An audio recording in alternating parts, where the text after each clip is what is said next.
야, 넌 진짜 평범하다. 누군가에게 그런 말을 들으면 이상하게도 기분이 나쁘다. 착하다는 말보다 듣기 싫고 괜찮다는 말보다 얄밉다. 왜냐면 우리 모두는 속으로 이렇게 믿기 때문이다. 나는 언젠가 뭔가 될 사람이다. 그런데 현실은 그렇지 않다.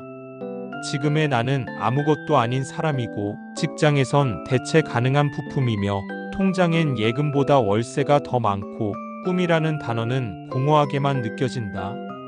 그래도 마음속 깊은 곳 어딘가엔 이런 생각이 남아있다. 나는 언젠가 상위 10%가 될 거야. 지금은 아니지만 결국엔 부자가 될 거야. 자, 그렇다면 그럼 결국엔 부자 되는 사람에게만 나타나는 특징이 따로 있다는 사실을 알고 있었는가? 하버드, MIT, 스탠퍼드의 뇌과학자와 진화심리학자들이 밝혀낸 20년 장기 연구 결과에 따르면 부자들의 출발점은 제각각이지만 결국 상위 10%에 도달하는 사람들은 놀랍도록 똑같은 10가지 특징을 가지고 있다. 지금부터 그 10가지를 낱낱이 분석한다.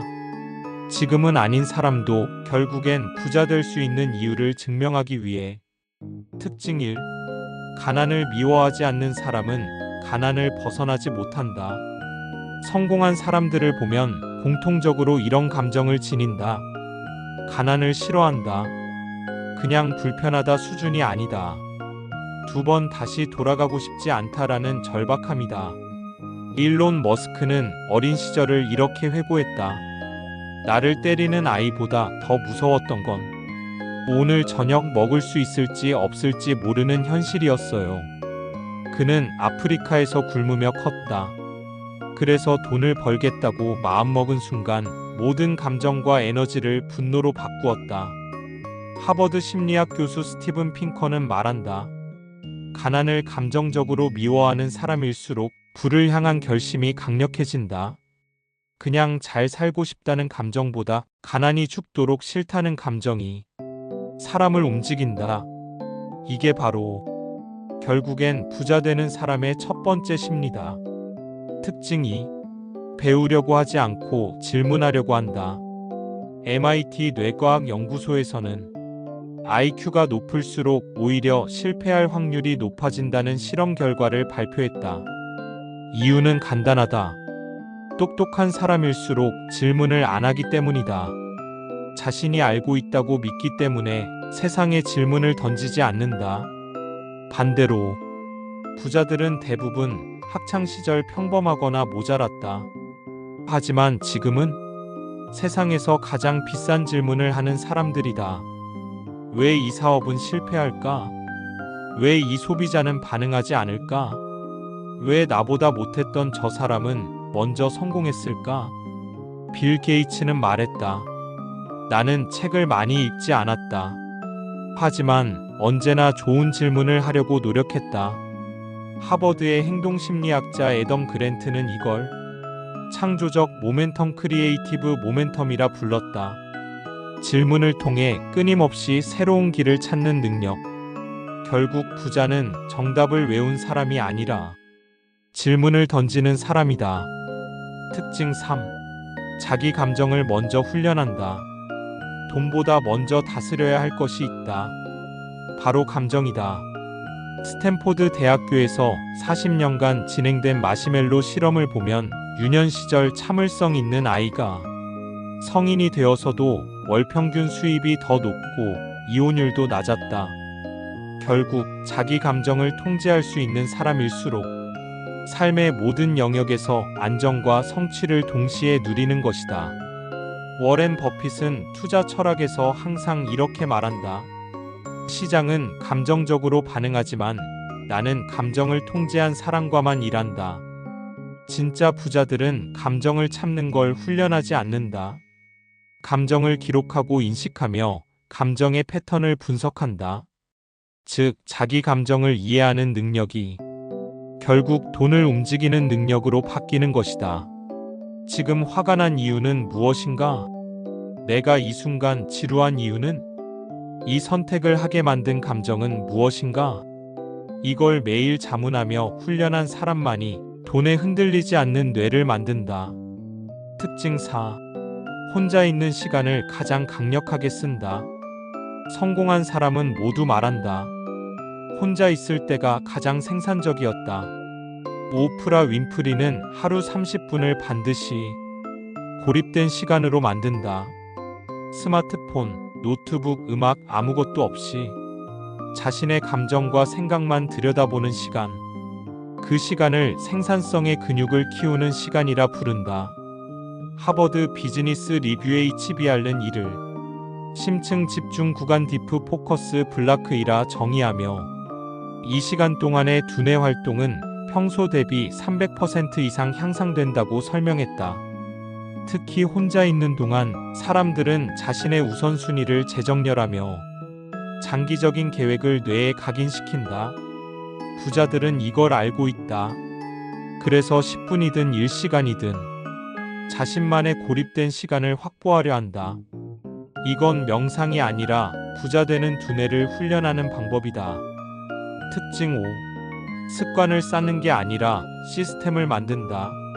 아침 일찍 일어나기, 책 읽기, 운동하기. 이 모든 건 습관이다. 하지만 부자들은 습관보단 시스템을 만든다. 예를 들어 팀 쿡의 CEO는 매일 새벽 3시 45분에 일어난다. 그리고 아침 5시까지 운동을 마친다. 그냥 일찍 일어나고 싶어서가 아니다. 운동을 시스템화한 것이다. 즉, 나는 아침에 운동한다는 습관이 아니라 운동을 기반으로 하루를 설계한다는 시스템이다. 시스템은 자동으로 돌아가지만 습관은 감정에 따라 흔들린다. 실리콘밸리의 부자들은 식사, 통화, 회의, 이메일까지 모두 일정한 시스템으로 움직인다. 그래야만 두뇌를 중요한 문제에 집중시킬 수 있기 때문이다. 하버드 MBA 출신 기업가들은 공통적으로 루틴을 개인화하라고 강조한다. 결국 부자는 행동을 습관으로 두지 않고 시스템으로 만들어버린 사람들이다. 특징 6. 스스로를 실망시키지 않는 사람. 상위 10%가 되는 사람들은 자기 자신과의 약속을 절대 가볍게 여기지 않는다. 운동을 하겠다, 일찍 일어나겠다, 오늘 이 일만은 끝내겠다. 이런 약속을 어기면 자존감이 아니라 자아 신뢰가 무너진다. 하버드 심리학자 나사니엘 브랜드는 자존감이 높은 사람은 자기 자신과의 약속을 지키는 사람이다라고 말했다. 그리고 이 신뢰가 반복되면 뇌는 나는 무슨 일이 있어도 해내는 사람이라 인식하기 시작한다. 일론 머스크는 직원들에게 이렇게 말한다. 약속을 어긴 사람과는 2번 다시 일하지 않는다. 그게 자기 자신과의 약속일지라도 결국 부자는 타인보다 자기 자신에게 먼저 신뢰받는 사람이다. 특징 7. 아무도 없는 시간에 움직이는 사람. 누구도 보지 않는 시간에 움직이는 사람들이 있다. 이들은 말하지 않고 그냥 조용히 행동한다. 새벽 모두가 잠들어 있을 때 그들은 미리 하루를 점검하고 남들보다 1시간 먼저 도착해 기회를 훔친다. 팀 쿡은 새벽 3시 45분에 일어난다. 하워드 슐츠 스타벅스 창립자는 매일 새벽 4시 반에 카페를 돌았다. 이 시간은 경쟁자가 방심할 때이고 두뇌가 가장 깨어있는 순간이기 때문이다. 스탠퍼드 뇌과학 연구 결과에 따르면 아침 46시는 창의성과 문제 해결 능력이 가장 극대화되는 시간이다. 그리고 이 시간에 움직이는 사람은 자신에게 스스로 확신을 심는다. 나는 남들과 다르다. 나는 반드시 해낸다. 결국 부자는 아무도 보지 않을 때 움직이기 시작한 사람이다. 특징 8. 인맥보다 평판을 우선시하는 사람. 평범한 사람은 인맥을 원한다. 명함을 모으고 연락처를 저장하고 누굴 알면 좋겠다고 생각한다. 하지만 진짜 부자는 인맥보다 자기 평판을 먼저 만든다. 스티브 잡스는 이렇게 말했다. 누구를 아는지가 중요한 게 아니라 사람들이 너를 뭐라고 말하는지가 중요하다. 즉, 나를 떠올렸을 때 신뢰할 수 있는 사람인지, 돈이 아깝지 않은 사람인지, 말보다 결과를 보여주는 사람인지. 그 평판이 누적되면 연락하지 않아도 사람들이 먼저 다가온다. MIT의 행동경제학 실험에 따르면 사람들이 나를 어떻게 기억하느냐가 그 사람의 수입과 직접적인 상관관계를 갖는다. 결국 상위 10%는 인맥을 쌓지 않는다. 신뢰를 쌓고 평판을 설계한다. 특징 9. 돈보다 시간을 더 소중히 여긴다. 부자들이 시간을 아끼는 정도는 일반인의 상상을 초월한다. 이유는 단순하다. 돈은 다시 벌 수 있지만 시간은 다시 오지 않기 때문이다. 워렌 버핏은 하루에 단 1시간의 미팅만 잡는다. 그 외 시간은 철저하게 혼자만의 분석과 결정에 사용한다. 왜냐면 수백억, 수천억을 움직이는 투자 판단이 잡담과 회의로 뒤틀리면 안 되기 때문이다. 하버드 비즈니스 스쿨의 연구에 따르면 시간을 비용처럼 생각하는 사람일수록 수입이 높다. 즉, 1시간을 헛되이 보내는 걸 10만원, 100만원을 버리는 일처럼 여기는 사람일수록 돈이 붙는다. 결국 상위 10%는 돈을 벌기 위해 시간을 쓰지 않는다. 시간을 지키기 위해 돈을 쓴다. 특징 10. 모든 선택을 미래의 나 기준으로 판단한다. 지금 당장 하고 싶은 걸 참는 것. 지금 이득보다 10년 뒤 이득을 선택하는 것. 이건 매우 어려운 일이다. 하지만 결국 상위 10%가 되는 사람들은 선택의 기준이 다르다.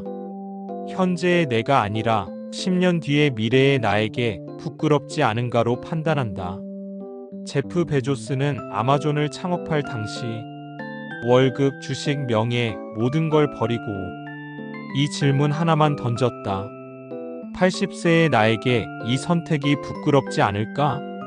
그리고 그는 미래의 자신이 후회하지 않도록 움직였다. 하버드의 장기 결단력 연구는 이를 이렇게 설명한다. 미래 자아와 자주 대화하는 사람일수록 오늘의 선택이 더 전략적이다. 결국 부자는 지금의 감정보다 미래의 존재감을 더 자주 떠올리는 사람이다. 마무리. 지금은 아니지만 결국 부자가 될 사람의 뇌는 다르다. 정리하자. 지금은 평범하고 가진 것도 없고 아무것도 아닐지라도 당신 안에 다음과 같은 특징이 하나라도 있다면 당신은 결국 상위 10%가 될 사람이다. 1. 가난을 미워하는 감정. 2. 끊임없이 질문하는 두뇌. 3. 감정을 인식하고 통제하는 능력. 4. 고립된 시간을 생산성으로 바꾸는 훈련. 5. 습관이 아닌 시스템을 만드는 설계력. 6. 자신과의 약속을 반드시 지키는 자아 신뢰. 7. 남들이 자는 시간에 조용히 움직이는 추진력. 8. 인맥보다 평판을 먼저 만드는 전략. 9. 돈보다 시간을 중시하는 감각. 10. 현재보다 미래의 자아를 기준으로 선택하는 철학. 이건 하루아침에 완성되는 게 아니다. 하지만 하루하루 쌓이는 사람만이 10년 뒤 그 사람 결국 될 줄 알았어라는 말을 듣는다. 지금은 아니어도 괜찮다. 지금부터 시작하면 되니까. 여러분들의 생각을 댓글로 남겨주세요. 지금까지 더리치랩이었습니다. 구독과 좋아요는 영상 제작에 큰 힘이 됩니다.